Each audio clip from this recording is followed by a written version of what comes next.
End of the day, fully innocent. I'm Andrew Jones. I'm Andrew Jones. My name is Andrew Jones.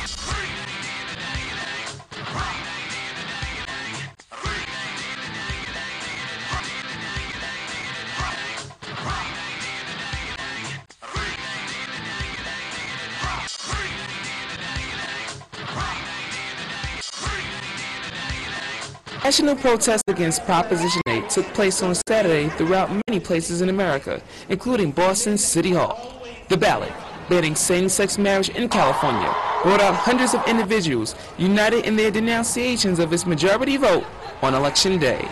And there were some individuals who were not happy with the protests. I believe that a lot of people, they spend a lot of time in front of the television. It's very trendy to be involved in the social movement right now. And a lot of people just here having a lot of fun, and they don't really know what they're representing, what they're pushing forward. I think this is a bad idea. Still, most were encouraged with how the protests turned out. I mean, I think it's pretty awesome, especially just because, it's kind of a crappy day. And still like 3 hours after it started, people are still going crazy. So, I think it just shows that people really do care, especially since it's, so far from here, and there's still so much concern.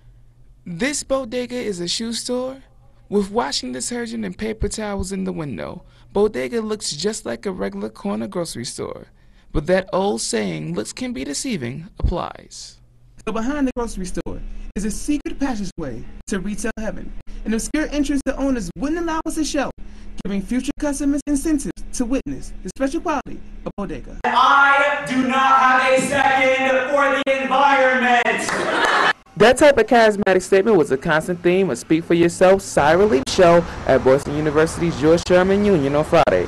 Students ranging from different backgrounds are a part of BU's only slam poetry group, and they put on a display of alliteration, haiku, cadence, acting, and hip-hop all rolled into one. Because of traffic slowing the special guest's arrival, the show started a little later than planned, but that didn't ruin co-president Hakeem Walker's night. Everyone was on point, including myself. So, yeah, I thought it was great, phenomenal overall. And what about that special guest? Watch for yourself.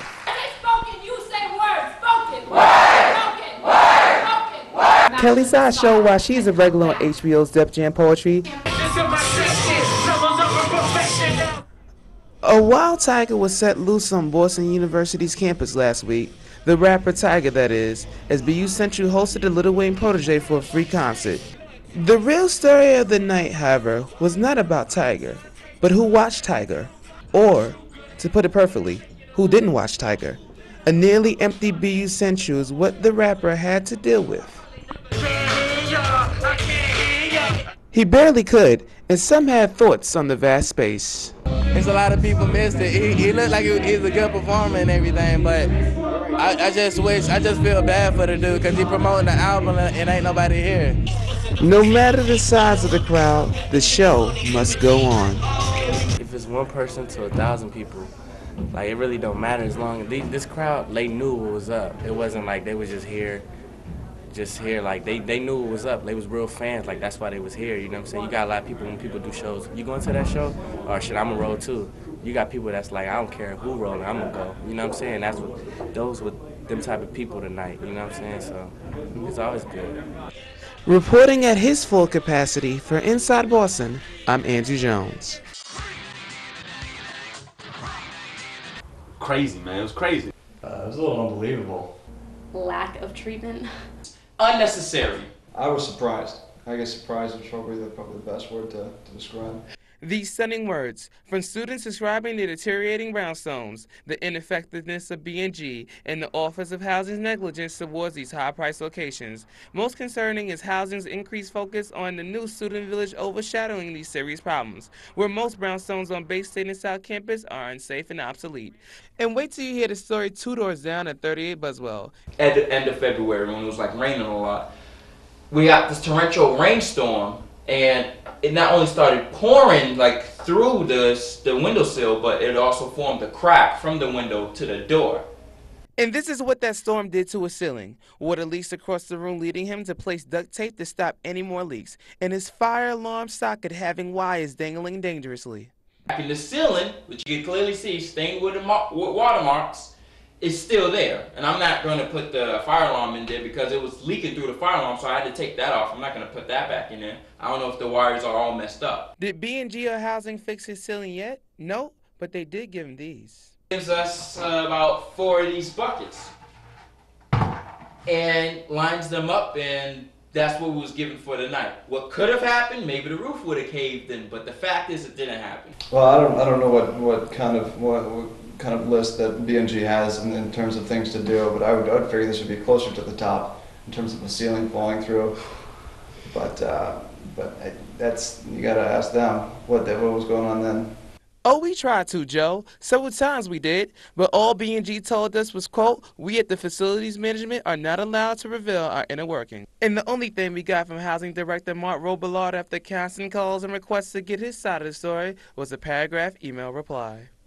So, end of the day, fully innocent? End of the day, fully innocent? Oh, more than innocent. That is a defiant stance from Boston City Councilman Chuck Turner, who is facing the fight of his political life. In the affidavit, Turner is charged with extortion for taking $1,000 from an FBI informant in July of 2007. The pictures appear to show that Turner did in fact take the money. But when we visited his office in Roxbury, Turner said he had no recollection of the meeting. You don't remember any meeting with the guy? No. Don't even remember him coming in at all? There was no, when the FBI agents asked me, do you know him? I said, here's my computer, let me do a find. With them, the face of the computer faced them. I put his name in, I hit find, I put his name in, I hit the button.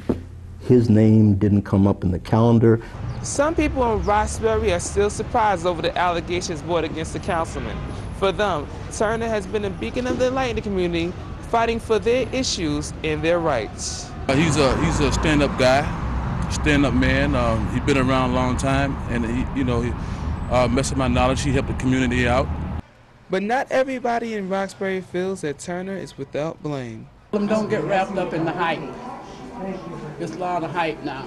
You shouldn't get wrapped up in this. You got to look straight at this and not fall into these traps. I think that's what he did. However, the councilman thinks differently. I'm not that big a fool. I'm insulted that they think I would be foolish enough in this office to do that. I mean, if you're going to be a criminal, at least be a criminal that makes sense. Do it, someplace out. I don't believe in criminal activity, but the reality is it would just be stupid to take $1,000 plus. What would the $1,000 be for?